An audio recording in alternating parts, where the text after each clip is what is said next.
Thank you. Thank you. Thank you very much, Ambassador Selfridge, very much. He's our chief of protocol, so he makes sure everybody gets to the right place in the right moment, usually. Really good evening and welcome to the State Department, to the Ben Franklin Room. I am thrilled to see all these chefs standing here tonight. We are really honored to have you here. I want to thank, you are our guests of honor, the American Chef Corps. Dozens of American chefs who lend their time to diplomatic culinary partnership. And I've been able to enjoy the pleasure of your gifts of doing a meal for us in our diplomatic settings, one or the other.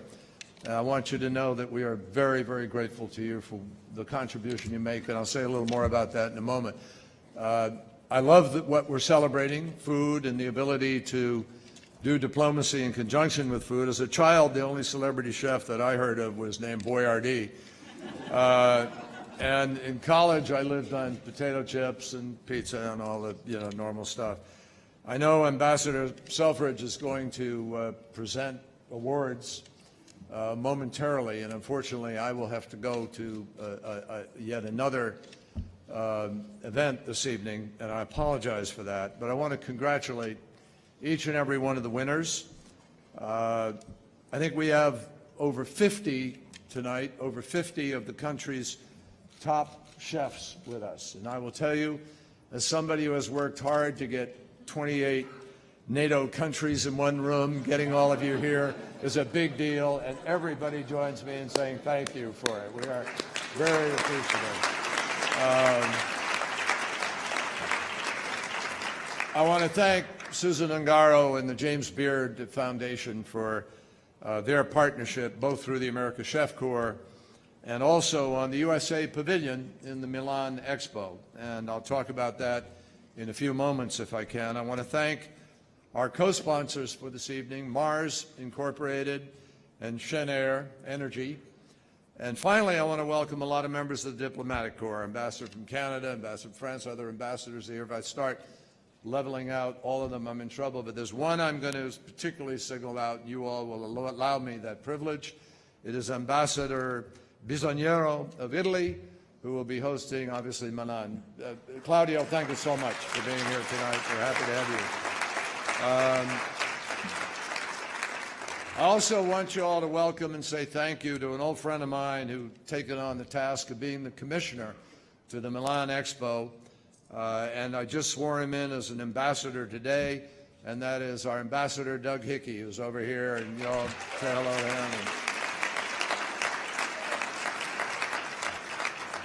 And we have a lot of government officials who've joined us tonight. I know that when they heard that we were serving hors d'oeuvres by Jose Andres and Vikram Sundaram and Isabella, Mike Isabella, Peter Callahan, Jamie Leeds, this was not a tough sell, folks. People have been sneaking in through the back doors. And, there we go. See, we got a few sneak-ins here. I want to, that's all right. I can call them out on it. I want to tell you something. I love to cook. I just had the opportunity to meet with all the chefs downstairs for a moment. And I really do love to cook. And obviously, in this job, I don't get time to cook. It's not a cooking kind of job. Different kind of cooking. But it takes time to cook. You have to really appreciate it. You have to love it. You have to go out and, buy the things you want and prepare them all properly, and then take the time with good friends to really enjoy it. But when I was practicing law in Boston, one night I went out to dinner at a restaurant right near where my law office was, and I was bored stiff practicing law privately. And this friend of mine and I clearly had at least one good bottle of wine too many. And when we came out after dinner, I was craving a chocolate chip cookie.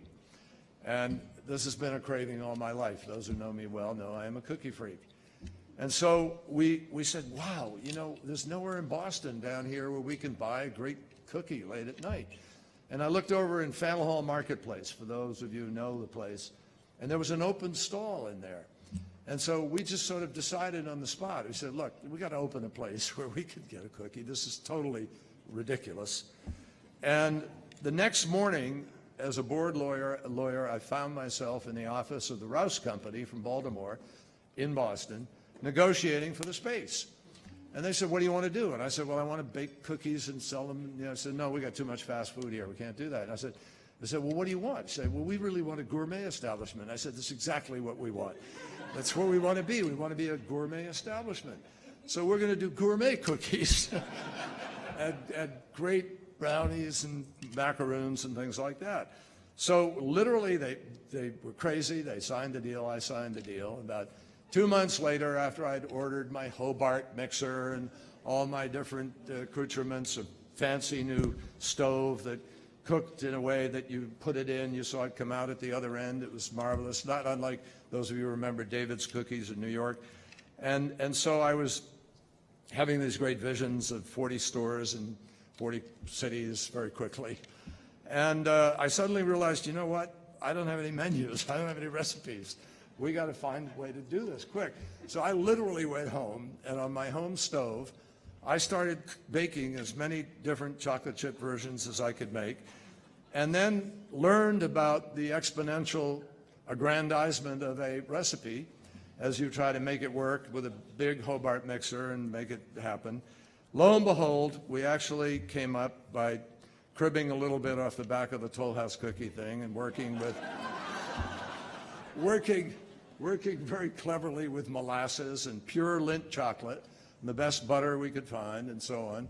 We made a great cookie, and we opened on time, and so help me God, within 1 year we had won the Best of Boston, and the store is still in Faneuil Hall Marketplace today and still making cookies.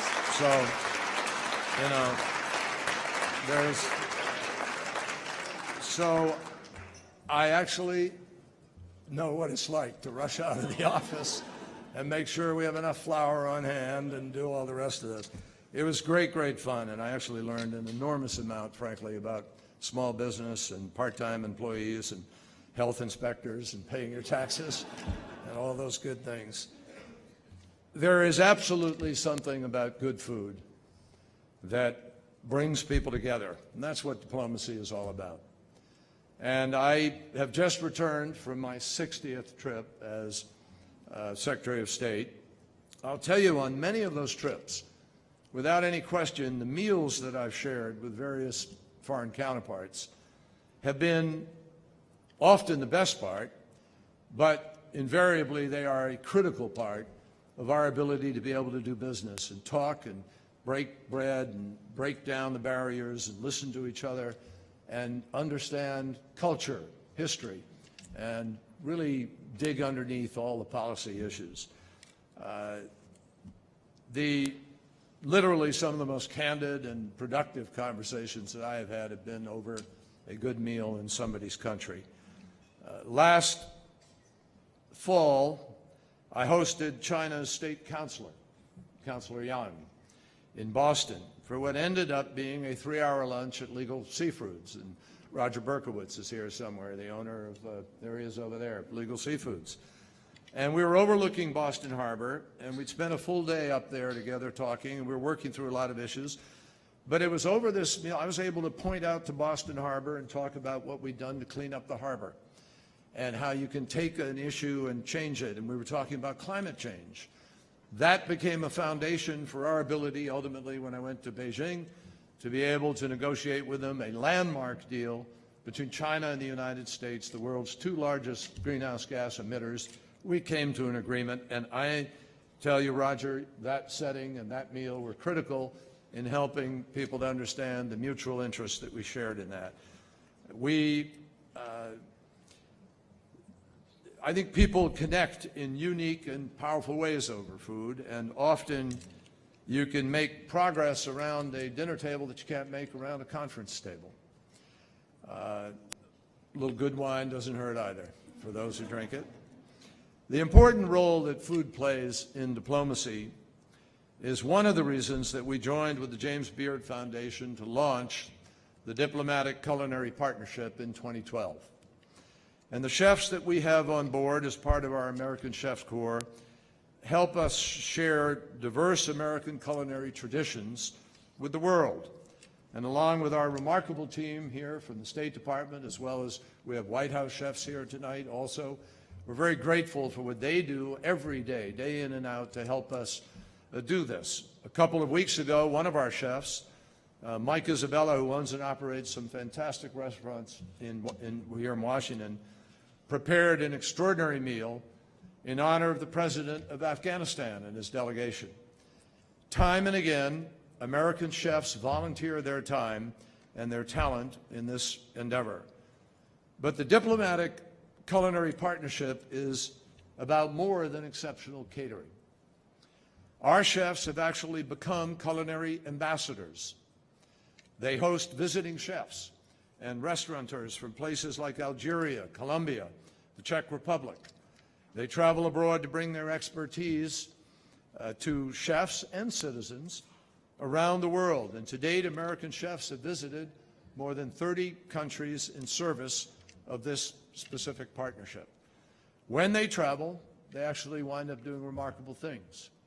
Last year, one of our chefs, Mary Sue Milliken, went to Islamabad, where she spent several days with a famous Pakistani chef, Chef Shai, and they explored the country. They met with local chefs and food entrepreneurs, and they filmed a 6-episode miniseries focused on these two women cooking side by side, sharing their respective culinary traditions. On top of that, Mary Sue and Shai also taught a program of live classes to targeted Pakistani audiences.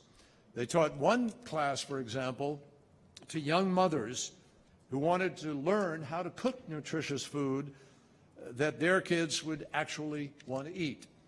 And they taught a group of budding entrepreneurs who loved to cook and wanted to learn how they could build a career that incorporated their passion. And between the classes and the televised miniseries, Mary Sue's visit literally reached millions of people. Another of our chef partners, Art Smith, had a different but equally impactful experience when he traveled to Israel and the Palestinian territories in 2013. He met with Arab and Jewish chefs, restaurant owners, everyday people who had a passion for food. And he cooked a number of meals with the folks that he met abroad, molding the traditions that they had with that he had grown up with in the American South. And I think it's safe to say it was probably the first time that some of the people that he had dined with had ever tasted authentic grits and gravy. And at the end of the trip, Art joined with Israeli and Palestinian chefs to prepare a meal at an event co-sponsored by our embassy and consulate. If you ask him, he'll tell you that this experience only reinforced in him the notion that there are no truly angry people in the world, just hungry people. So these are two impactful examples of the ways in which food and chefs and this whole program can make a difference in the world and break down the barriers. The truth is that they have built bilateral relationships in ways that an Assistant Secretary of State or myself wouldn't necessarily have the time to do or be able to do. In addition to supporting American diplomacy, these chefs are also helping American businesses. For example, Chef Mark Murphy visited our embassy in Rome around Thanksgiving one year, hosted an incredible holiday feast for dozens of food importers, journalists, and Italian officials. It was an opportunity to literally bring the Italian folks in and educate them and share with them the whole experience of Thanksgiving, where we have our own special traditions, but also highlighting a number of agricultural exports from the United States. And it worked. Exports went up for every single product that Mark featured during his visit. I had the opportunity, as I mentioned earlier, to say a couple words and chat and take a photo with all the chefs here tonight. I know this matters to each and every one of them, or they wouldn't be here. They're as committed to American diplomacy as any group of people I've ever met. And they're doing a terrific job of representing us abroad, folks. Now we're asking them to represent us again at a very special event in the course of this summer and into the fall. as our culinary ambassadors to the upcoming World's Fair, the Milan Expo 2015, which actually opens just 10 days from now.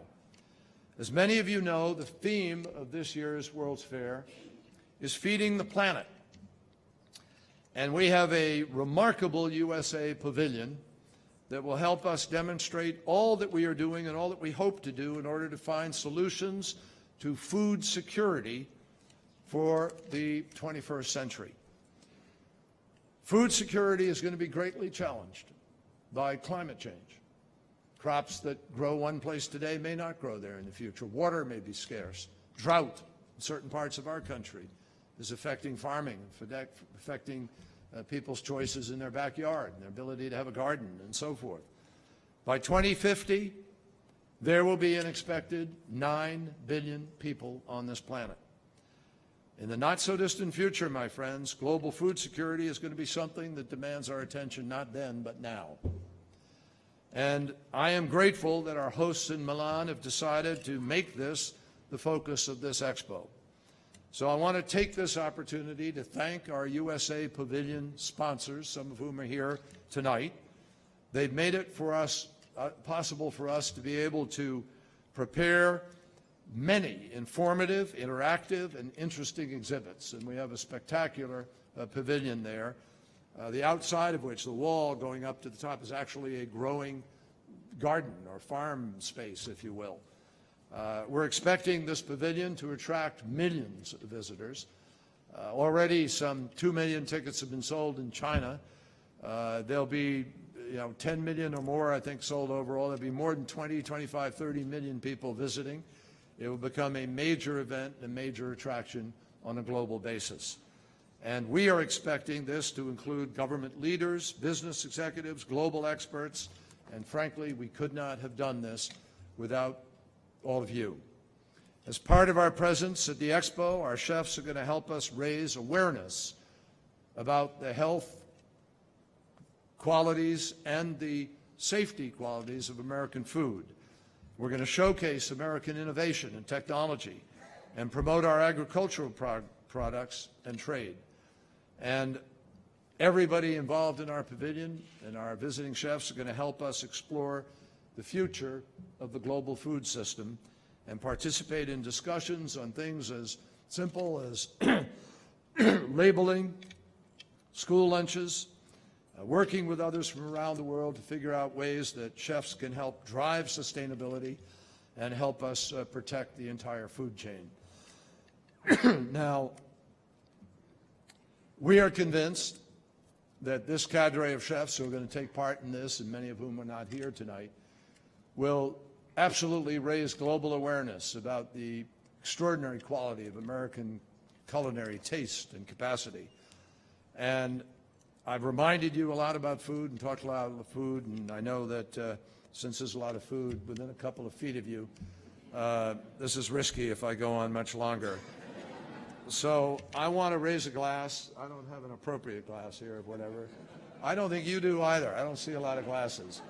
So when I'm gone, when you get a glass, raise a toast appropriately. There you go. Gary Dorr, our ambassador from Canada, is well equipped. He's got his glass. So there you are. So here, ladies and gentlemen, is to the extraordinary contribution of our chefs. Thank you for feeding us. Thank you for helping to promote our country. Thank you for making us proud. And we look forward to seeing you in Milan. Hear, hear. Thank you. Thank you.